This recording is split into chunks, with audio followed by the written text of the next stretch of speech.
The specimen jar was still warm. That was the detail that stopped Counselor Vethnaran mid-stride in the corridor outside Observation Chamber 7. Not the smell, not the sound of the human inside, not even the reading scrolling across her haptic display. The jar, sitting on the evidence cart, still warm from where the human had been holding it during the 3-hour transit from the detention block. It contained a tooth, not a human tooth removed by force. The medical report was unambiguous on this point. Voluntary extraction, no anesthetic, performed by the human subject using a piece of sharpened hull plate and approximately 11 seconds of focused effort. The tooth had been offered to the arresting officers as what the translation matrix rendered, haltingly, as a gift of good faith. Vethnaran picked up the jar. She turned it over once in her secondary hands. She put it down and walked into the observation chamber without looking at the human, which was the first mistake she made that day, and not the last. The Galactic Council had been laughing about the predator gene for 6 standard cycles before anyone thought to ask what the gene actually did. This was not, strictly speaking, unusual. The Council had a long institutional tradition of laughing first and understanding second, or, in several memorable cases, not understanding at all, which had historically worked out fine because the thing being laughed at was generally not capable of noticing. The Dravathi had been dismissed as primitive for 400 years before anyone realized their mud sculptures were load-bearing quantum memory arrays. The Sivek had been called non-sapient for 3 centuries before a xenolinguist noticed their bioluminescent patterns contained nested recursive grammar 11 levels deep. The Council had laughed at both of those, too, but the predator gene was different. The scientific committee had argued, and they had the data. Every sapient species in the known galaxy had, at some point in its evolutionary history, been an apex predator of its home environment. The Vor-Kalin had hunted in packs across ammonia seas. The Thalath had ambushed from electromagnetic fog. Even the counselors themselves, the Nari, had once been filter feeders who poisoned entire river systems to flush out prey. Every species had predator ancestry. This was not special. This was table stakes for the Sapiens lottery. What the committee had said, what had generated the laughter, specifically, in the grand chamber of the Second Accord, was that humans appeared to have retained the predator architecture in a way no other known species had. Not as vestigial instinct, not as suppressed drive, as an active, accessible, functionally integrated system sitting dormant beneath.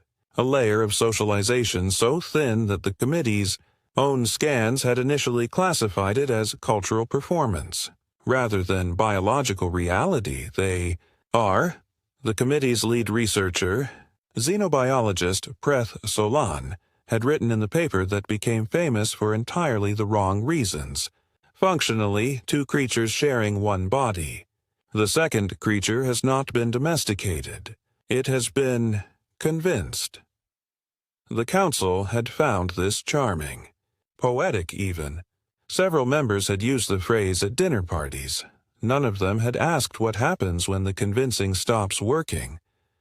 Vethnaran had been assigned to the human not because she was qualified, but because she had made the political error of suggesting, at a subcommittee meeting 8 cycles ago, that the xenobiological reports on humans deserved a second reading before the Council passed the Containment Classification Act. This was widely interpreted as sympathy. The assignment was her punishment. The human's name was Sergeant Dara Okafor, and she had been in the observation chamber for 31 days. Vethnaran reviewed the file every morning because the file kept changing. Not because new information was being added. It was because the interpretation matrix the Council used to process human behavior kept issuing revised assessments as more data came in, and each revision was subtly, consistently, in the same direction. Day 1. Subject appears distressed. Elevated cortisol analogs. Estimated psychological collapse timeline, 9 to 14 standard days. Day 9. Estimated psychological collapse timeline revised to 22 to 30 standard days. Subject has developed apparent coping mechanism involving repetitive physical stress application. Classification unclear. Day 17. Collapse timeline model suspended pending consultation. Subject's cortisol analogs remain elevated, but subject's functional output has not decreased correspondingly. This does not match any observed sapient stress response curve in the database. Day 22.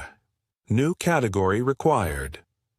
Narration pulled up the chair across from the human and sat down. The observation chamber was transparent on her side, one way. The human couldn't see her. What the human was doing was push-ups. She had been doing push-ups, or some variation of physical repetitive stress, for approximately 6 hours a day since day 3. She did them in sets. She counted them aloud, in a low voice, in what the translation matrix identified as her native language, Yoruba, with occasional code switching into a pidgin English that the matrix handled more confidently. 712, said Sergeant Dara Okafor, to no one. 713. Narration watched her. The human's arms were shaking. This was new. They had not been shaking yesterday. 714. The human's face was entirely neutral. The second mystery. The one that had started quietly, and was now occupying a significant portion of the Council's classified research budget, was the question of what Sergeant Okafor was waiting for. She wasn't trying to escape. The chamber had been searched 4 times, and while the searches had turned up several items that required their own individual incident reports, a sharpened piece of hull plate, which they now knew the source of, a small calendar scratched into the underside of her sleeping platform with what appeared to be her thumbnail, and a sealed protein container that had been repurposed into something the xenobiology team spent 3 days trying to classify before a junior analyst quietly pointed out it was a compass. She had not used any of them to attempt an exit. She was making a compass in a metal room with no windows.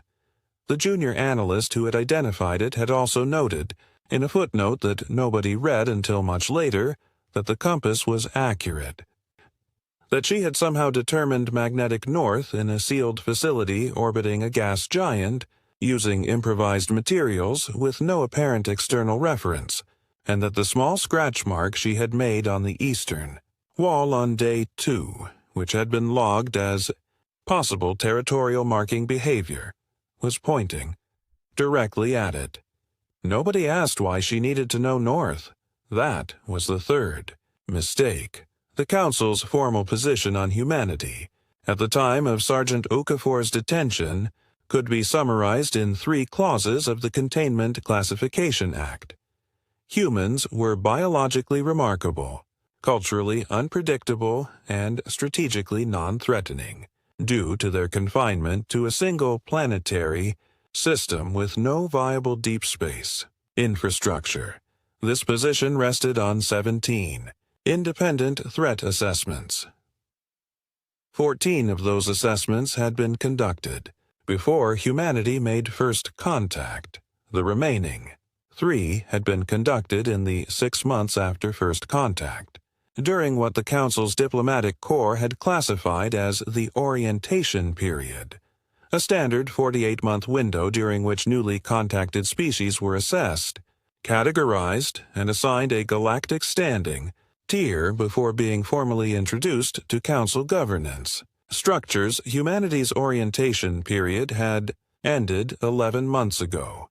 They had been assigned Tier 7, non-voting observer status, the same tier as the molluscan collectives of Dresha 4, who communicated primarily through color changes in their mantle tissue and whose most significant political achievement in 400 years of council membership had been successfully lobbying for wider corridor clearances. The human delegation had accepted the assignment without visible reaction.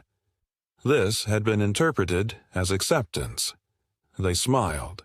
Ambassador Coordinates of the Seventh Drift, Veth Naran's predecessor in human relations, now quietly retired, had written in his final report, all 12 of them, simultaneously. I have since reviewed the recording 47 times, and I am no longer certain the smiles meant what I believed they meant at the time. I am submitting my retirement on the basis that I am perhaps not the correct mind for this assignment. He had not elaborated on what he thought the smiles meant. His retirement request had been approved within the hour. On day 32, Sergeant Okafor stopped doing push-ups. She sat in the center of the room, cross-legged, and she was still. For 7 hours, the monitoring team noted elevated neural activity, not the flat pattern of sleep, not the scattered signature of distraction, but something dense and directional that the Matrix labeled as intensive planning behavior, before immediately flagging the label as uncertain. Veth Naran watched the feed from her office. She had stopped going to the observation chamber in person after day 20, when she had realized the act of watching the human had begun making her feel, in a way she found difficult to articulate in the official reports observed. She pulled up the compass note again. She pulled up the calendar note. She pulled up the 17-page incident report from day 19, when Sergeant Okafor had, during what was supposed to be a routine medical evaluation, they spent 4 minutes asking the attending xenobiologist detailed questions about the facility's waste recycling infrastructure before the xenobiologist had thought to wonder why a prisoner would want to know about waste recycling infrastructure. The xenobiologist had answered 8 of the questions before stopping. Veth Naran's estimate, the human now knew the approximate routing of every pipe in the eastern wing. She called her assistant. Pull the environmental schematics for the eastern wing. I need to know where those pipes go. The waste pipes? They go to the recycling, all of them. Every pipe, every conduit, everything that moves through those walls. I need it in the next hour. There was a pause. Counselor, is there a specific concern? An unspecified concern, she said. Get me the schematics. What happened next had been described in the official council record as an unforeseen convergence of circumstance. This was the language bureaucracies used when they needed to say, "We did not understand what was happening until it had already happened." Without actually saying it, what happened was, the facility experienced a minor power fluctuation on day 33, caused by a calibration error in the Eastern Wing's thermal regulation system. The fluctuation lasted 11 seconds. During those 11 seconds, the magnetic containment field in the observation corridor dropped to 62%. Sergeant Okafor did not move. She was sitting exactly where she had been, sitting, cross-legged, eyes forward, but something changed in the monitoring feed, and it took the night shift analyst 4 hours to identify what it was. Her heart rate had not elevated during the fluctuation. Not slightly, not within normal variance. It had not moved a single beat. She had known. She had felt the field drop. Her biology had registered it. The monitoring data showed a microspike in peripheral nerve activity at the exact moment the fluctuation began. And she had made a decision, in approximately 0.3 seconds, to remain completely still.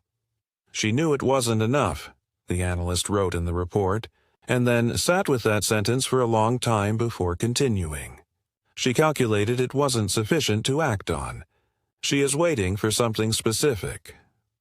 The report went to Veth Naran at 0300 station time.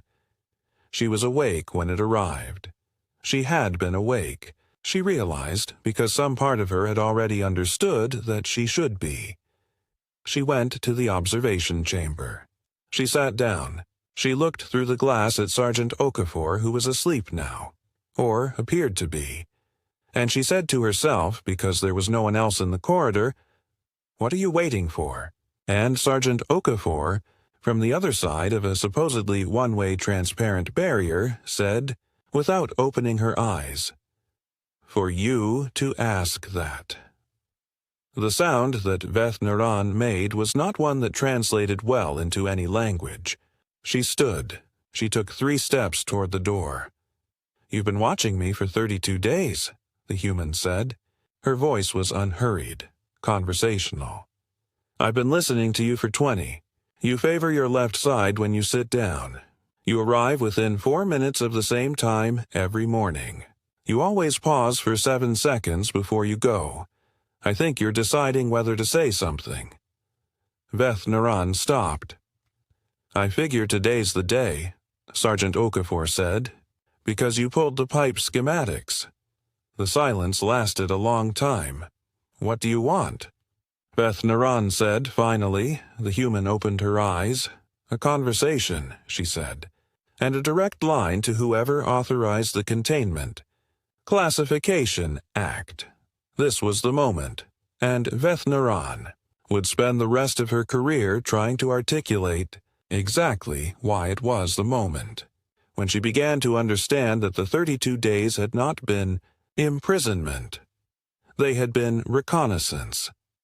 Sergeant Okafor had spent 32 days alone in a metal room, and she had used the time to map the facility's magnetic topology using improvised materials, learn the shift schedules of every monitoring team through acoustic pattern recognition, identify the 17-second window in the power cycle where the observation corridor's recording systems experienced a buffer lag, establish, through careful management of her own biological signals, that the monitoring team's threat assessment model was calibrated to flag elevated cortisol as a distress indicator, and had never considered that elevated cortisol could also be a training response, and determine through 8 minutes of targeted questioning during a medical evaluation enough about the facility's infrastructure to understand 3 potential exit routes that she had then, apparently, chosen not to use. "Why didn't you leave?" Veth Naran asked. "Because leaving wasn't the point," Sergeant Okafor said. "The point was the conversation. You could have demanded a conversation on day 1. I could have demanded a lot of things on day 1, the human said. Demands from a prisoner in a holding cell are a very different thing than demands from someone who's demonstrated she could leave but chose not to." Veth Naran sat back down. Her legs felt unreliable. "What is the predator gene?" she asked, because she had read the committee reports and she had watched the recordings and she had spent 6 cycles filing her nails on the surface of this question, and she needed someone to finally answer it. Sergeant Okafor was quiet for a moment. "You know how humans are the only sapient species that actively participates in endurance hunting," she said. "You run prey to exhaustion. We followed prey for 20-30 kilometers until it collapsed. And here's the thing the committee reports miss. It's not that we didn't feel exhausted. We felt every kilometer. We just kept a different accounting system." She paused. "The gene doesn't make us stronger. It doesn't make us faster. It makes us structurally incapable of fully believing that continuing is impossible." Veth Naran thought about the push-ups. 714, with shaking arms and a neutral face. "That's not a gene," she said. "That's a psychological condition."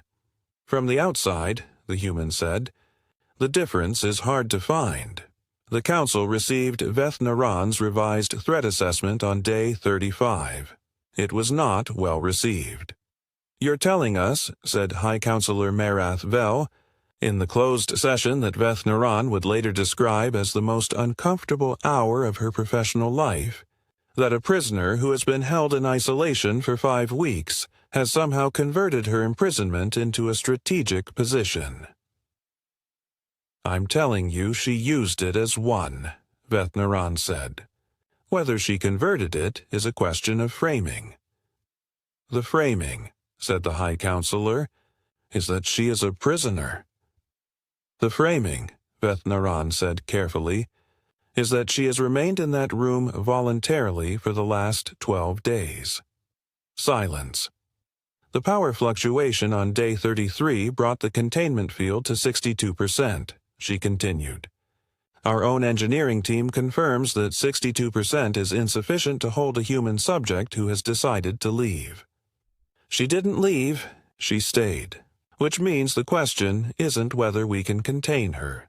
The question is why she is choosing to be here.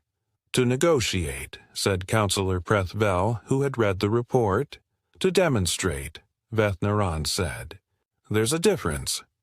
High Counselor Marath-Vel's secondary hands folded in the pattern that indicated deep institutional discomfort. What precisely is she demonstrating? Veth-Naran thought about how to say it.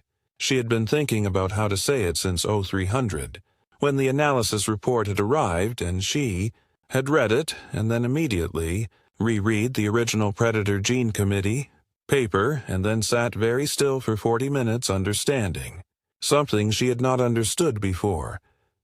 That she decided to be here, she said, and that she can undecide at any time, and that she wanted us to know that before the conversation started. The conversation started on day 36. Veth-Naran brought a second chair. She had it placed inside the chamber on the human side of the glass. Sergeant Okafor watched her set it up. She didn't say anything until Veth-Naran sat down. You read the full committee paper, the human said. Not a question. 3 times. Which part did you miss the first time? Veth-Naran hesitated. The footnote on page 41. The one about social bonding. Something shifted in Sergeant Okafor's expression. Not much, but something. What did it say? It said, Veth-Naran pulled up her notes, though she had memorized the passage. It said that the predator gene architecture is most fully activated not by individual threat, but by threat to bonded social units. That in humans, the threshold drops significantly when they are protecting something they have decided to care about. The human nodded. Slowly, the council thinks the predator gene is a curiosity, Veth-Naran said. A quirk of your evolutionary history. The paper was presented as evidence that you are interesting. Not dangerous, I know, Sergeant Okafor said. But the threshold drop, Veth-Naran continued. And here her voice did something she had not authorized it to do, something that in Nari biology indicated the processing of information that felt structurally threatening. The threshold drop means the gene isn't primarily a survival mechanism. It's a protective mechanism, the human said quietly. It's a weapon, Veth-Naran said, that is triggered by love. The word sounded different in Nari phonology, smaller almost, but the human's expression told her the translation had landed. The council classified humanity as non-threatening, Veth-Naran said, because humans are confined to one planetary system with limited infrastructure. They ran 17 threat assessments, but all 17 assessments modeled human aggression as resource-driven, territorial, self-interested. She stopped. They didn't model what happens when a species whose predator architecture is triggered by attachment is told that something it loves is in danger. Sergeant Okafor looked at her for a long moment. What's in danger? Veth-Naran asked. 312 human colonists, the human said, on a station the council just approved the demolition of, to expand the relay network through the outer drift. Veth-Naran had not known this. She kept her face still and she said, When? 62 days, Sergeant Okafor said. The council scheduled the demolition without notifying the human government. We found out from a shipping manifest. I was sent to request a delay. I was detained on arrival. She paused. I was detained, she added carefully, before I could make the request. Veth-Naran's secondary hands were very still. How many people know you're here? She asked. Everyone, the human said. I was carrying a recording beacon. Everything since my detention has been transmitted in real time. The room temperature seemed to drop. To whom? To the human government, to our military command, and the human paused with the precision of someone who had rehearsed the pause, to approximately 400 civilian journalists via a public channel, time delayed 48 hours per security protocol.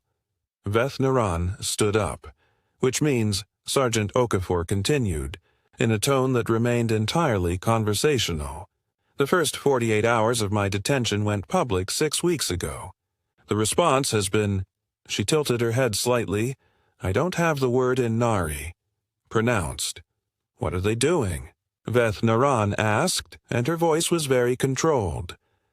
Well, the human said. First they were angry. That lasted about 3 days, and then they started organizing. The organizing. When Veth Naran finally accessed the public feeds, which she had been implicitly discouraged from monitoring, a fact she would now re-examine at length, she found that organizing was doing a great deal of work as a word. What she found was methodical, patient. It had been building for 6 weeks while the councils classified. Systems had been focused on monitoring one human in a sealed room, and it was the most unsettling thing she had ever seen, specifically because it was so quiet. They hadn't launched ships. They hadn't massed forces. They hadn't issued threats. They had, in 6 weeks, mapped every council relay station within 3 light-years of human space and published the maps with full technical specifications on an open network. They had filed through 17 different procedural channels, simultaneous requests for emergency arbitration, colonial protection review, sapient rights assessment, and infrastructure impact reassessment.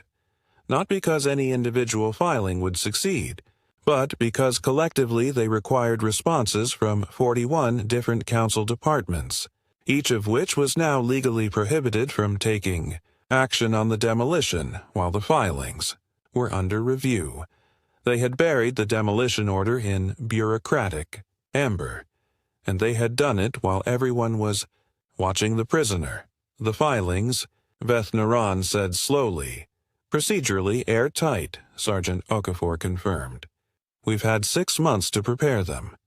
Tier 7 observer status gives us limited procedural rights, but limited is not zero. We found 41 non-zero vectors and we used all of them simultaneously. That's... Veth Naran stopped. Legal, the human said pleasantly. Was going to say coordinated. It is that too. You planned this before. You were detained. We planned for several contingencies, the human said. My detention was one of them. She paused. I volunteered for this assignment. The silence that followed was the kind that restructures things. You volunteered, Veth Naran said, to be held in isolation for 35 days. I volunteered to be the part of the plan that couldn't be ignored, the human said. One person in a room is a story. A story buys time. The filings buy more time. And time, she met Veth Naran's eyes, is what 312 people on a station need. Veth Naran thought about the push-ups. About 714, with shaking arms and a neutral face, for 6 hours a day in a sealed room, with no audience except a monitoring system that didn't know what it was watching. She had thought the human was coping. The human had been training. What are you afraid of? Veth Naran asked, and she didn't mean Sergeant Okafor specifically. She meant it as a genuine question, the kind that emerges when you realize a structure you thought you understood is actually a different structure entirely. Losing, the human said simply.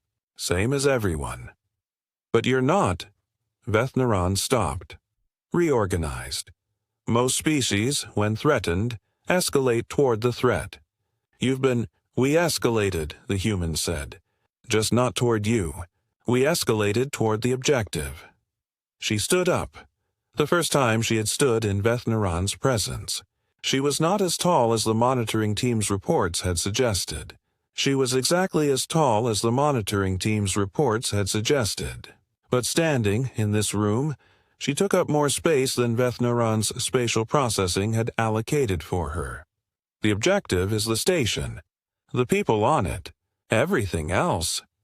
She gestured, a small motion that encompassed the room, the facility, the 35 days, the tooth in the jar, is instrumental. You suffered instrumentally, Vethnaran said. I trained instrumentally. The human corrected gently. The suffering was included. The council met in emergency session on day 37. High Counselor Marath Vel, who had laughed at the Predator gene paper at a dinner party 4 years ago, sat at the head of the table and listened to Vethnaran's full report in the particular quality of silence that indicated fundamental reassessment.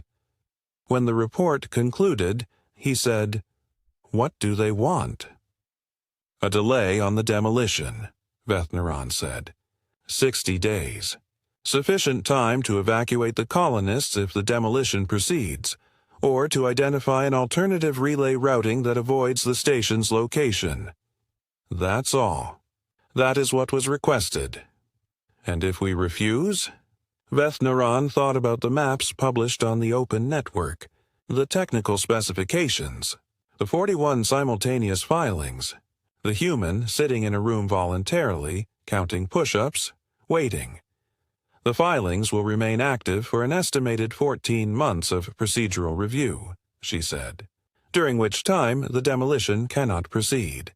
Simultaneously, the published technical specifications for Council relay infrastructure are now part of the permanent public record. And she paused, because this was the part of the report she had rewritten 4 times trying to find language the Council would accept.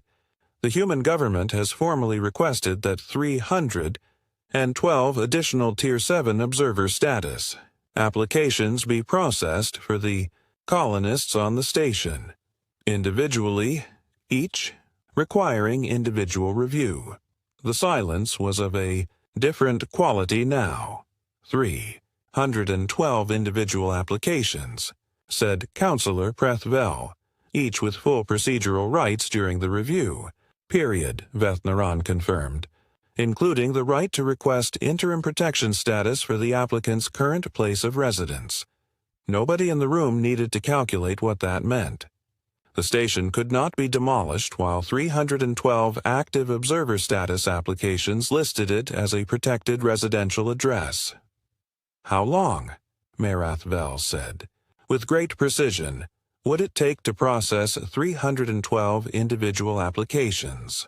At current staffing levels, Vethnaran said, approximately 11 years.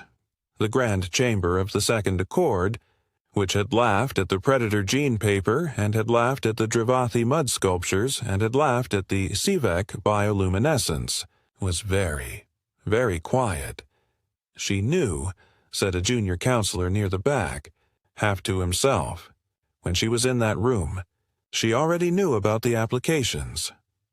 She volunteered to be detained before the applications were filed, Vethnaran said, because the detention guaranteed a delay, and the delay was all the applications needed to become active. She looked at the table. Every day she spent in that room was a day the filings became more procedurally entrenched. She wasn't waiting for us to negotiate. She was waiting for the filings to become irreversible. The junior counselor looked at the table. The 32 days, he said quietly. The push-ups. Yes, Vethnaran said. She was buying time. She was buying 11 years, Vethnaran said. 32 days at a time. Sergeant Dara Okafor was released on day 38. She walked out of the facility under her own power, which nobody had doubted she would. She accepted the formal apology from the Council's diplomatic liaison with the same expression she had used when accepting the Tier 7 classification, that simultaneous, calibrated smile that Vethnaran now understood was not warmth and was not threat and was not performance. It was patience. The controlled expression of a species that had learned, over 100,000 years of following prey across open savanna, that the only variable that ultimately mattered was whether you were still moving when the other thing stopped. Veth Naran met her in the corridor, outside the processing center. "The Council has agreed to the delay," she said. 60 days. We're also reviewing the alternative relay routing." "I know," the human said. "We've been monitoring the session." "Of course," Veth Naran said. She paused. "The tooth? In the jar?" The human raised an eyebrow. "Was it actually a gift of good faith?" Sergeant Okafor considered this for a moment. "It was a demonstration," she said finally. "Same as everything else." "Of what?" "Of the gap between what the monitoring system would log it as." She paused. "And what it actually was." "Which was?" The human looked at her. "Evidence that I could remove something from my body, without assistance, without complaint, and offer it to a stranger without explanation." She tilted her head slightly. "And then wait to see whether anyone asked the right question." Veth Naran thought about the jar, still warm, on the evidence cart. "Nobody asked the right question," she said. "You did," the human said. "Eventually." She walked past Veth Naran toward the transport bay. She walked like someone who had been sitting in a room for 38 days and was not in any particular hurry now, which was its own kind of statement. "Sergeant," Veth Naran called after her. The human turned. "The committee paper. The predator gene. It says the threshold drops furthest for bonded social units." She paused. 312 colonists. "Did you know any of them?" "Personally?" Sergeant Okafor's expression did something very small and very complete. "I know all of them," she said. "I grew up on that station." She turned and walked away. The station was not demolished. The alternative relay routing was approved 14 months later. The 312 observer applications were processed over the following decade, and 311 of them were granted, which created a procedural footnote that Nari, legal scholars would argue, about for 200 years Veth Naran, filed a supplementary report to the Council that was classified at the highest level and that nobody read for 60 years. When it was finally declassified and published, the opening line became the most translated sentence in modern xenopolitical history. It read, "We classified them as non-threatening because they were contained to one system. We did not understand that a species capable of voluntarily suffering toward an objective does not require physical range to be dangerous. It requires only something to protect and enough time to be patient, and the structural inability to believe the work is finished." The predator gene paper was revised and resubmitted with 17 addenda. The original paper had concluded with a question that the committee had meant rhetorically: what would it look like if a species that never fully domesticated its predator instinct turned that architecture not toward conquest, but toward endurance? The addenda answered it. It looks, they wrote, like 38 days of push-ups in a sealed room. It looks like a tooth offered as a gift. It looks like a compass pointing north in a place where north cannot be found by any instrument except the ones the species carries inside itself. It looks like a species that has been running for 100,000 years and has never once believed the thing it was chasing had actually stopped.